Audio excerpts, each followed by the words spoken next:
আসসালামু আলাইকুম। আমি আপনাদের কাছে একটি সহজ পদ্ধতিতে মটন কষা করে দেখাবো। তো প্রথমে আমি একটি প্রেসার কুকার নিয়ে নিলাম। প্রেসার কুকারে সরষের তেল দিয়ে দিলাম। সরষের তেলটা যখন গরম হয়ে আসবে পরিমাণ মতো পেঁয়াজ কুচি নিয়ে নেবো। পেঁয়াজ কুচিটা একটু বেশি নিয়ে নিয়েছি, কারণ পেঁয়াজ কুচিটা বেশি নিলে ঝোলটা একটু গ্রেভি হয়। তো পেঁয়াজটা ভালো করে লাল লাল করে ভেজে নিয়ে মাংসটা দিয়ে দিলাম।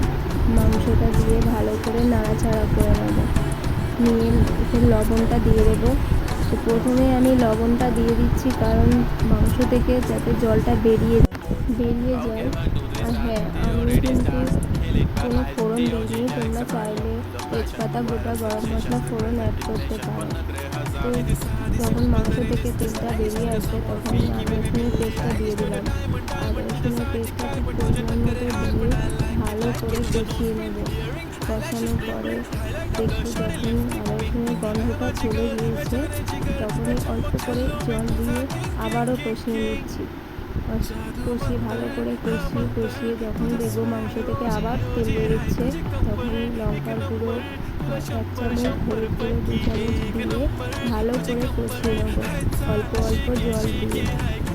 অনেকক্ষণ ধরে কষিয়ে নিয়ে তারপরে জল দিয়ে দেবো। জল দেওয়ার পরে আমি কিন্তু এখানে আলু দিয়ে দেবো, কারণ আমার হাজব্যান্ড আলু দিয়ে মাংস খায়। তো আলুটা কাটা ছিল দিয়ে দিলাম। দিয়ে ভালো করে কষাবো। কষিয়ে যখনই দেখবো আলুর গন্ধ চলে গিয়েছে তখনই জল দিব। জল দিয়ে প্রেসার কুকারে ঢাকনাটা মুড়িয়ে আমি 15টা সিটি মেরে নিয়ে আমার মাংস তৈরি। এভাবে তোমরা করে দেখবে কেমন হবে আমাকে